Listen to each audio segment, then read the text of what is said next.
Hey everyone, John P here. Today I'm going to be answering your questions that you have asked me over on my Instagram, The Real John P. From time to time, I post a story where you can chime in and ask me questions of things that you've been dying to know. Things about either Delray watch, where we buy, sell, trade watches, what's going on with the watch market, is this watch better than that watch, things about me. Glad to answer any questions that you have, so make sure to go over to my Instagram, The Real John P, where you can ask me questions in the future and I answer them here. So we're going to jump right into it. We're going to talk about, this person wants to know whether or not Tudor is better than Omega. They ask, hey John, do you think Tudor is a better brand than Omega, especially in the last few years? In short, no, I do not. That being said, I'm not discrediting Tudor in any way. It's just they are competing on a little bit different levels. Now, the specs, the differences on a lot of the watches are going to be negligible, but the reality is Omega has been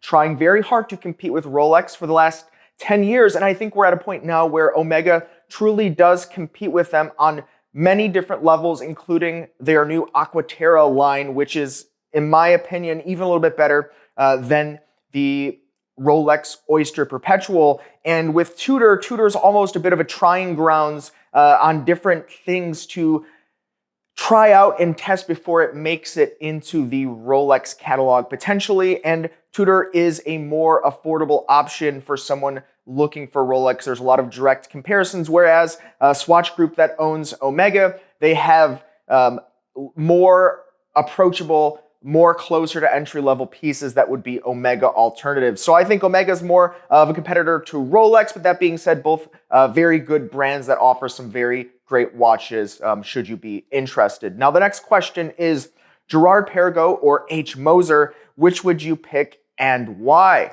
This one's a little bit difficult. I think if H. Moser did build out their product offerings a little bit better, I would lean in the H. Moser category because I do think that they do a better job in terms of the specs and the horology. Everything is fully in-house, everything from the hairsprings down to the hands. H. Moser is top to bottom in-house manufacturer, but the reality is, until recently, they didn't have any smaller sized cases. They had a smaller sized H. Moser Mayu that was one of the earlier watches in gold that they kind of discontinued over time as they transitioned that line into the Endeavor. But recently, H. Moser released a Pioneer in a smaller case size, which I like to see. So if H. Moser kind of builds out that lineup, I think that just spec for spec, they would take the win. But I do have a soft spot for Girard, Perregaux as well because I really do like the Laureato, especially the Laureato 38. So hopefully, I know not exactly clear there, but I do think that they both serve certain purposes. I like them both. What can I say? Now, the next question is, will Gen X be buying and collecting watches? Well, Gen X is probably our most our most common collector that we work with at Delray Watch. It's that sweet spot of age where, a little bit mid to late career and you have more disposable income on average. That being said, sharing with you here kind of just our Google Analytics of who shops with us online. You can see the breakdown here: 18 to 24, 12.89%, 25 to 34, 23.12, 35 to 44, 25.13, 45 to 54, 19.73, 55 to 64, 12.05, and over 65, 7.08%. So I think that's interesting to note kind of where the shoppers are, but that tends to be where they are. And I think, that being said, all the categories are increasing as just watches become more of a lifestyle and more of a hobby and not necessarily like a nice thing someone gets in their retirement. Now that takes us also into a question from a last video that didn't make the cut for the video. It was asked, it didn't go through, and this was actually kind of in the same vein as, do Gen Z people, or do Gen Z, I guess you'd say, collectors end up buying watches? Well, the reality is, even though they do make up, some significant percentage of the people that do shop with us at Delray Watch, we don't really see Gen Z buying many watches, at least according to the analytics. Now, I'm sure there are many Gen Z out there, collectors, that will chime in the comments below. I would love to see it and hear it. But, for reasons that we could speculate, they just don't tend to be, those that are purchasing the watches. And we know because we also, talk with many collectors that shop with us at Delray Watch. So Gen Z, I think, are future collectors, and maybe, they save up and they buy one watch as opposed to, collecting and swap. They're still building themselves. They're focused on studies, school, career, so on and so forth. So I think that makes a lot of sense. Now, the next question is, how good are vintage quartz watches? Are they risky to buy? Yes, they are risky to buy when you get into a vintage quartz watches.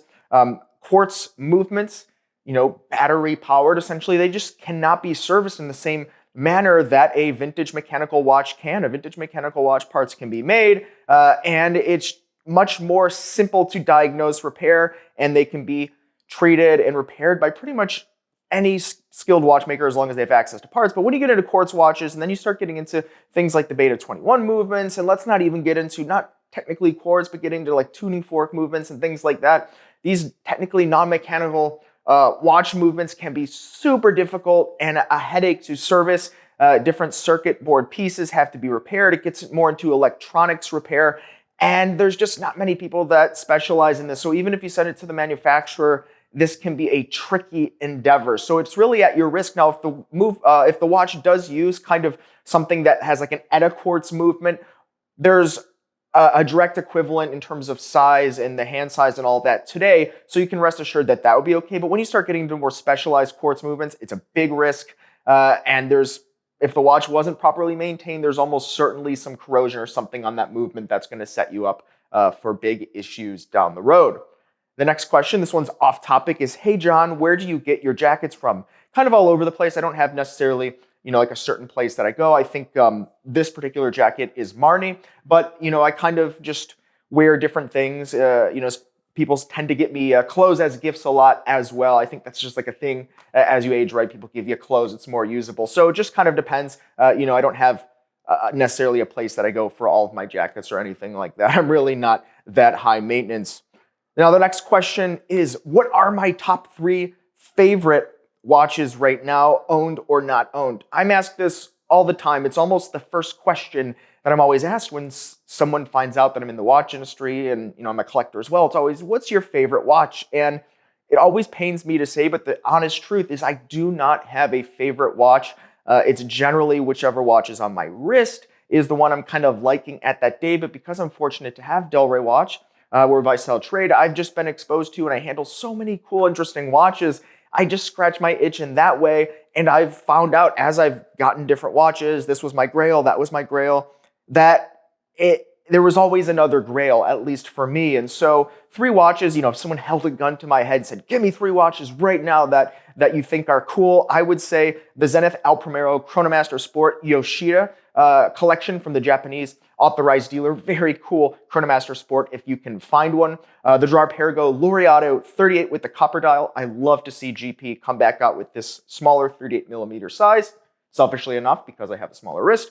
And a watch that I didn't expect to love, but I really like the new IWC Portofino chronograph in 39 millimeters, especially the blue dial for the Laureus collection. We got it in the door at Delray Watch. And the IWC Portofino line has been a line that it's been it kind of got cheapened down for a while, and they improved the quality. And it's really a line in IWC that, maybe there wasn't a lot of focus on over the years for favor of more sportier lines. But I think the 39 millimeter size, when I put it on my wrist, I was blown away at how comfortable it just fits and feels, and it looks nice too. So I think this one is cool to check out if maybe you've overlooked this collection in the past.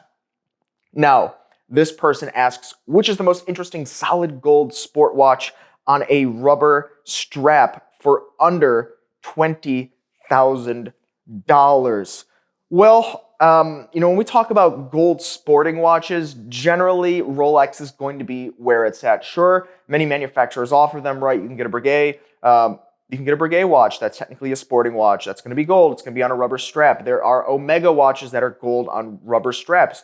But generally, I think that if you like that rubber feel, I wouldn't be scared of, maybe getting yourself a gold watch, a gold Yachtmaster, or a gold sub, and putting it on a rubber strap. When we talk about gold sport watches, Most of them you take a big bath on in terms of price and resale and the demand. It's really not there outside of the Rolex lineup, and it's not all about the cost. But I think that in terms of gold sporting watches, Rolex has probably been doing it the longest, and that's probably where I would direct you to. If the watch doesn't come on rubber, get yourself an aftermarket rubber. Plenty of options out there. Try to get into a Rolex gold sporting watch of some type on a rubber strap. The next question is, what is your favorite chronograph? Now, once again, I'm not super big into having favorites of things in that kind of way. I change my mind depending on new things that come out, opinions, new things that I've experienced, right? That's kind of the way that I like to look at things.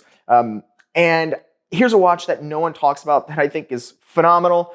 It's such a cool watch, and this is going to be the Speedmaster 321 collection, but this is a 38.6 millimeter in the full white gold case and bracelet. Omega's offering this watch, and I think the case size is just sick. How the watch looks is phenomenal. This size is also just going to fit so well on the wrist, and it's going to be white gold. So, it's kind of that stealth wealth type of thing where, yeah, it's going to be a very high-end watch with a very high-end retail price of about 84,000 US dollars, but it's got that legendary 321 movement. It's got that design on the see-through case back. You see the movement. Yes, it's quite an expensive watch, but if we're talking favorites here, I think this one is just so cool. People will say, oh, you just have a Speedmaster. They'll think it's steel. No, it's solid white gold. They'll think it's a $5,000 watch. It's an $85,000 watch. It's funny, it's ironic, but it's nice, it's cool, and no one's talking about it. So check this watch out if you do like this type of watch. Now, the last question I'll answer here is, for you personally, John, would you rather have a $20,000 watch or two $10,000 watches? So would I rather have a $20,000 watch or two $10,000 watches? Now, I'll talk in terms of, kind of the market price and not necessarily the retail price, because, we could talk pre-owned, which are better value, but, sometimes you have to pay over market, right? Think Rolex, Patek Philippe, things like that. And setting that aside, I would just rather have two $10,000 watches because, if you do have a lifestyle where you go between maybe outfits that you have to dress up a little bit more, and then you go in casual and you get into the pool, and a watch that can truly do both ends of the spectrum is not that common. I mean, you can get away with it in today's day and age, but then you're going to have a situation maybe where the sporting watch on a bracelet is just going to be wrong. So I would say a more dressy watch and a sportier watch. So two $10,000 watches, and I think if you shop pre-owned,